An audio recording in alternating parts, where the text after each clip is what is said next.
This episode is presented by Invest Puerto Rico. If you believe your business can go anywhere, Puerto Rico is the place.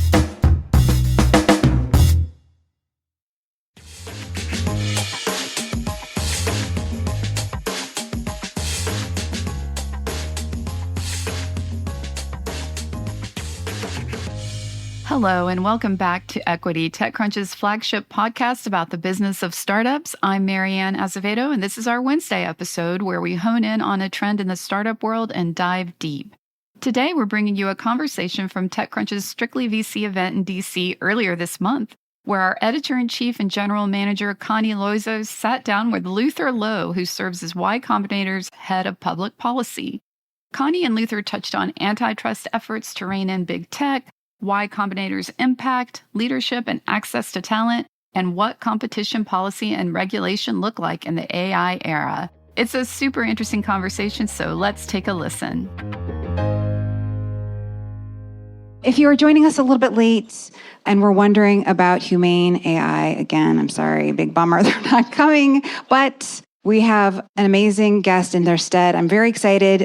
Luther Lowe, who joined the world's most powerful accelerator program, Y Combinator, last fall. Before joining YC, Luther was Senior Vice President of Public Policy at Yelp, where over a 15-year career with the company, he became a prominent voice pushing for antitrust action against Google, even launching an email newsletter called This Week in Google Antitrust to track support against the search giant. I'm so happy to be sitting down with you. Thank you so much.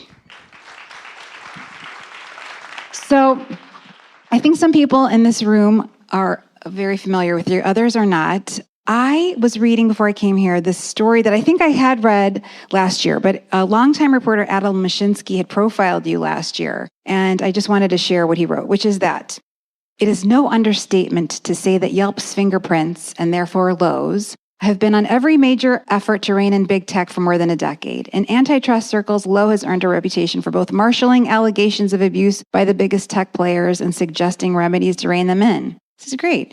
He was instrumental, for example, in lobbying the EU's then antitrust chief, Margareta Vestager, I'm sure I'm mangling her name, to bring charges against Google in 2015, resulting in a guilty verdict 2 years later. You're on a first-name basis, Adam said, with members of Congress behind reform in Washington, and a persistent thorn in the side of big tech. Accurate? Yeah. I'm pro little tech. I feel like I'm slightly less caustic and aggro than I was in wearing my last hat, but still care a lot about whether or not little tech companies are fairly represented in places like Washington and Brussels. Yeah, absolutely. Well, obviously there are people in this audience who have that same concern. I did want to ask really quickly, this story talks about how American law has long favored improved products over protecting failed competitors, which we saw, Lena talking a little bit about. I mean, they've had to sort of come up with new ways to decide whether or not something's a monopoly. So Google was improving its offerings for a long time, and the FTC was sort of like, okay, well, they're offering great stuff, so that's that. You started persuading people who matter that the problem is that Google's growing power harms consumers by degrading their competitors' products, which I thought was a pretty smart take. Can you elaborate a little bit? Actually, in that case, the study that was done, and I think what's interesting is that you can see all kinds of examples across all the major gatekeepers these days of this, is that when you have dominance, basically you get a monopoly, congratulations, and now you are sort of scanning the landscape and looking for adjacent markets to enter, and how can you sort of unfairly use some kind of edge to snuff out competitors. And so, as you and Chair Khan spoke about, the lens, at least for the last 40 years before the Biden administration kind of came in and brought some fresh thinking into it, was very oriented around consumer pricing.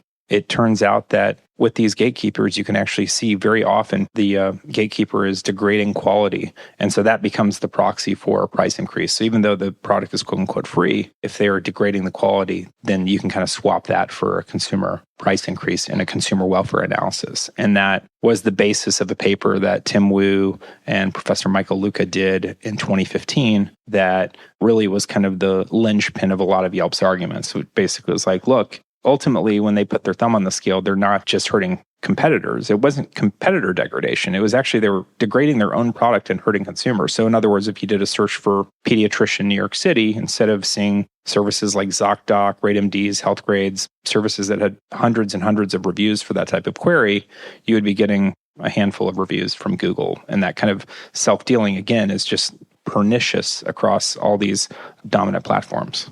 Are any of those brands still in business? ZocDoc, I believe, is. ZocDoc's headquartered in New York. I haven't really kept up with the medical local search space. But Just names I haven't heard in a long time. Well, I will say, and I hope this doesn't sound offensive, but I am amazed that you stayed so long with Yelp, which is no shrinking violet, but not a power player and has sort of credibility issues of its own. And I'm sure that the big tech companies were trying to pull you in as a lobbyist for them. Why stay so long? I'm really proud of what, in my old hat again, just here with my new hat on, but really proud of what Yelp's mission was and what we did there in terms of helping. I think Adam Lashinsky's piece is accurate that there are inflection points along the way over the last decade plus, looking at the kind of anti-big tech backlash. We were part of it along the way. And I think helping shift the conversation, it made it feel like I'm not just showing up to work to do this, help improve local search results. It's like shifting the conversation about economic justice, concentration in our economy. And so it ended up being a much bigger mission. And I really relished that. And there were very few things that I would even consider leaving for, which is why I'm so thrilled to have upgraded from a speedboat to an armada.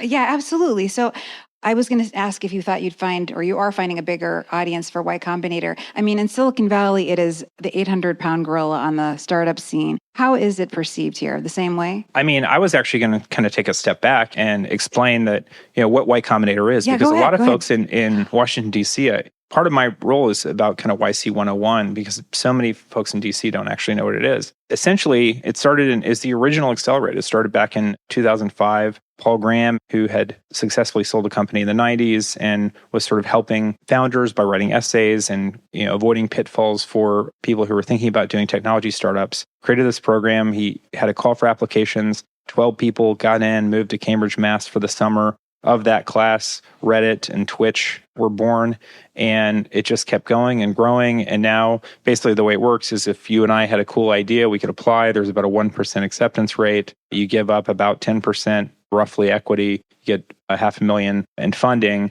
You move to San Francisco now is where it's anchored, and for about 12 weeks, you just get intensive mentoring, and you're getting that kind of 0 to 1 product market fit. And the most surprising thing with the new role is how many in Washington don't even know it exists. And you think about, we've now seeded 5,000 companies, have 11,000 founders in our network.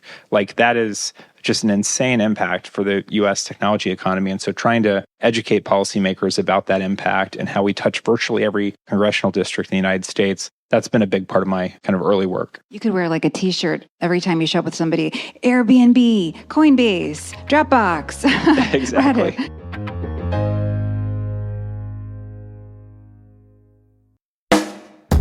What's next in tech? That's not the right question. It's where. Puerto Rico, where an entrepreneurial ecosystem pulses with connectivity, capability, and possibility, where the most competitive tax incentives in the U.S. fast-track success, and hard work is rewarded with sunsets and turquoise waters. If you believe your business can go anywhere, Puerto Rico is the place. investpr.org/TechCrunch. Well, I was going to ask then what people make of Gary Tan, who is the president. So Gary is a longtime, he was partner with YC, he's been an entrepreneur, he's back at YC as the president. The most courteous, even-keeled guy in the world to talk with, but very combative on social media. And so I just was wondering what people think of him, because I think people in San Francisco are like, what's going on?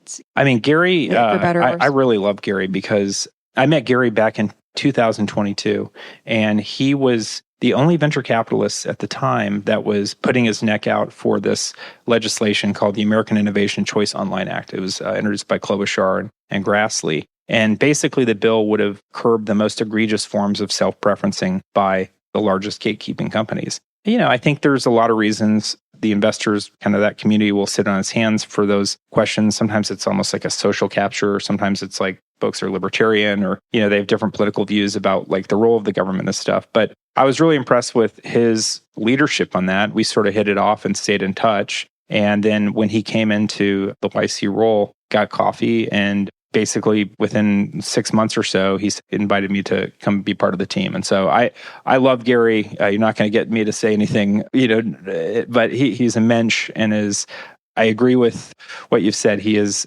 interpersonally, he's like so warm and is just, he was out in Washington a few weeks ago and like off of a red eye was just like going nonstop until about 11 p.m. Yeah, it sometimes has some spicy tweets. Yeah, no. I guess I just wondered if it's a strategy. I mean, attention is good, and he's been getting a lot of attention. And it seems just, I guess, unlike him historically. So I thought it was sort of an interesting path he's been taking. Anyway, we'll move on. So my understanding is that you have a three-pronged approach here to helping startups find more breathing room. And that is access to talent, access to markets, and access to AI, which the latter part means you like for AI to be open sourced so that, again, like we've been talking about all night, it's not just the big companies that are controlling and benefiting from this tech.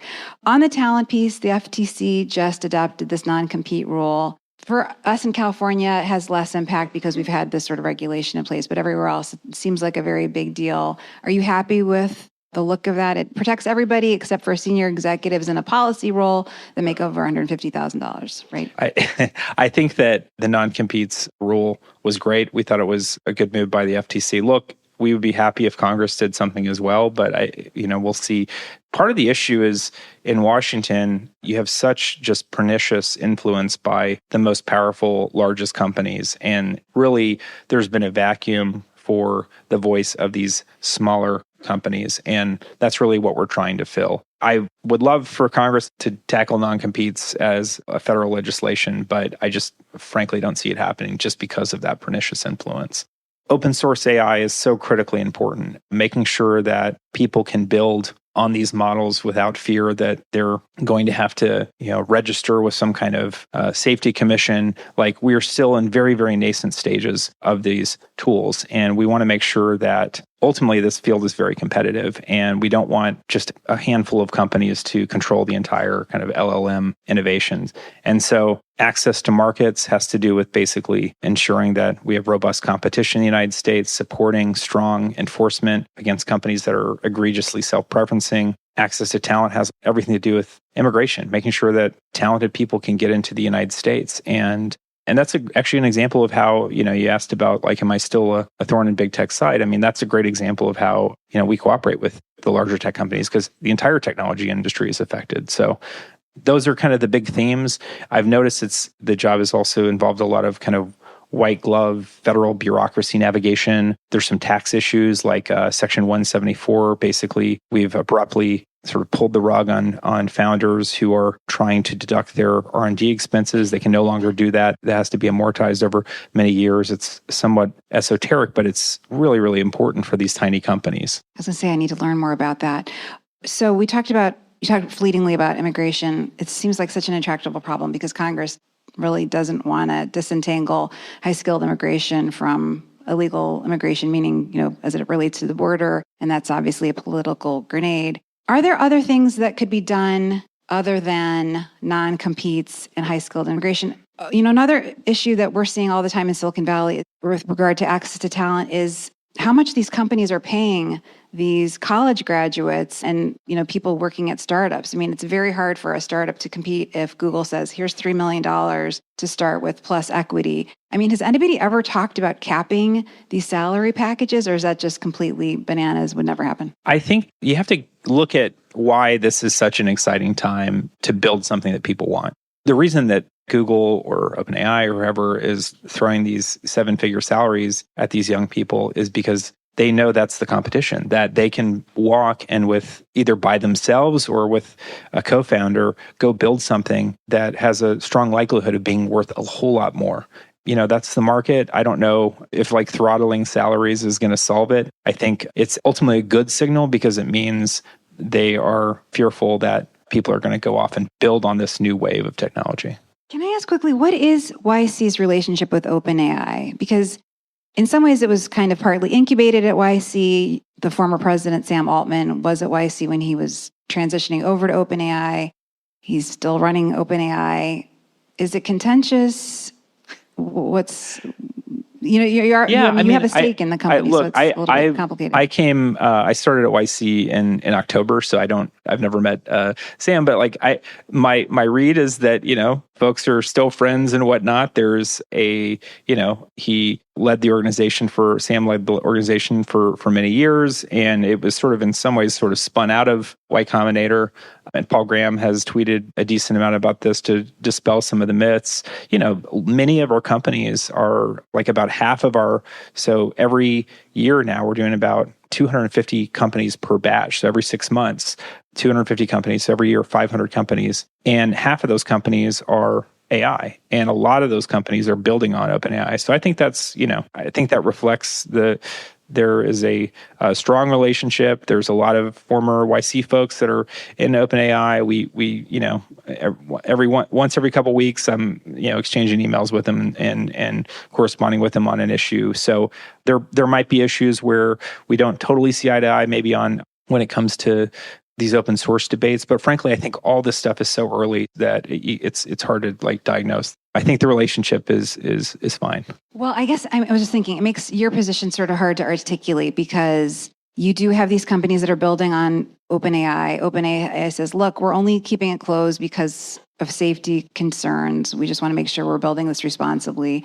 And on the other side, you're telling people it's got to be open source or these startups can't thrive. So it's a little bit hard to square. I think we just want maximum options for founders. So you don't want a system where, look, if OpenAI is providing, I use OpenAI almost on a daily basis. I think that founders, if they find that GPT-4 and later iterations are the right tool to build on, that's great. And we encourage that. We also think that founders need to have the option to be able to build on Mistral, Llama, all the other open source tools, because that perhaps can provide maybe cost savings. It maybe provides some more flexibility in terms of the type of tinkering that they can do. So I think the more competition, the better is ultimately our position. It's not like absolute one or the other. Sure. And spread your bets a little bit. It's never great to have, be completely dependent on some other company for your business. Well, you and I were talking about this backstage a little bit. Sometimes I worry that we're late. And I don't know, Helen, I would have loved to talk to you about this as well. But, 5 years ago, Sam actually came to one of these events and he was talking and we were all sort of laughing. And he said, I think I'd asked him, are you going to license this technology? How are you going to make money? And he said, someday I'm going to ask this generally intelligent system how we make money for our investors. And everybody in the audience laughed. And he was like, I know it sounds like an episode of Silicon Valley, but I'm not kidding. I really believe that's going to happen. But he was saying back then, we have to regulate things. We've got to regulate things. And there was a lot happening, but people outside of the industry didn't have visibility into that. Now it feels like the chips have fallen to some extent. How are you thinking about things? I mean, the way that I think about AI policy, perhaps unsurprisingly, I see it as something that you really cannot decouple from competition policy, that we really kind of need to get the competition policy sorted out first. So you look at Europe and the Digital Markets Act, not perfect, but at least they're taking a stab at figuring out how do we curb the most egregious forms of self-preferencing by these large firms. And if we don't do that, then it's pretty easy to see how this plays out. I mean, I looked with some concern at the Apple announcements yesterday, and there are a lot of actually, this was just talked about with Chair Khan, the memes and the tweet threads about look at all the startups that have been killed by this. And there's an alternate universe where we're embracing interoperability, where we're compelling these firms to stop self-preferencing, and it's better for everybody. It restores. So the answer is it's not too late. I think if we compel the largest gatekeepers to be more interoperable, to stop self-preferencing, then we can move toward more pluralism, which is what the web used to be. And that was a pretty cool time, 15 plus years ago when I originally moved out to San Francisco. It felt like there was promise and potential in lots of little companies. Gary was here a couple weeks ago in Washington, and he said, I'd much rather see 1,000 unicorns than another $1 trillion company. And I think that's possible, but we have to do all we can to nurture founders, to compel the largest gatekeepers to interoperate and stop self-preferencing. Once we do that, I think it's really incredible potential for and protect open source AI and the ability for people to tinker and build on open source tools. It's going to unleash a ton of innovation. The problem, though, again, not to be too negative, but you are going up against, these companies now are $1 trillion companies. They are spending hundreds of millions of dollars here. And then there's you and some VCs who are coming in slowly. So how do you fight against this? And who, I guess, who is part of this like loose coalition that you're hopefully forming to fight back against all of that money? There was a great story over the weekend in the Wall Street Journal about Google and this guy named Joshua Wright, who was at George Mason University. And, the TLDR of the story is that, he was doing kind of Harvey Weinstein-y stuff at the law school at George Mason, which was very disturbing. But all the while, he's just getting, he was, before, during, and after he was served as an FTC commissioner, he was being paid to essentially use GMU to launder these ideas from the companies that were defending their abuses of dominance as like legit academic things. And it just talked about this pernicious corruption. And ultimately, Amazon, Facebook, Google were, paying him millions of dollars a year. There are lots of characters, not the Weinstein-y stuff, but there are lots of characters in Washington that this type of corruption is quite pernicious. What I'm excited about, what I think YC brings to the table, is the ability to tell the authentic stories of these founders. And I'm not kidding when I say, 11,000 founders were connected to virtually every congressional district in the United States. If you can tell an authentic story, that means a whole lot more than some, AstroTurf front group that is purporting to represent the interests of small businesses or startups. And there are tons of groups that exist, basically, that are propped up by the large companies to push that. And sometimes, they're pushing things that everybody agrees with, like the immigration thing I was mentioning. But a lot of times, it's sort of they're trying to get the chickens to vote for Colonel Sanders. And I think that if we can be that authentic voice, you actually don't need to spend a lot of money. The authenticity is just like this incredible coefficient I found in Washington for moving the needle. And we're not going to spend money. We're going to definitely invest resources here. We're going to be heavily engaged. We don't need to spend the $300 million that big tech spent to kill ICOA in the last Congress. I think we can win with a lot less. And your network effects are so considerable. Yeah, you'll definitely be hearing much more about Y Combinator soon, if not already. Luther, thank you so much for joining us. Thank you. You are a rock star for doing this. And thank you all for sitting here and spending your night with us. Equity is produced by Teresa Loconsolo with editing by Kel. Bryce Durbin is our illustrator, and we'd like to give a big thanks to our audience development team and Henry Pickavett, who manages TechCrunch audio products. Thanks so much for listening, and we'll talk to you next time.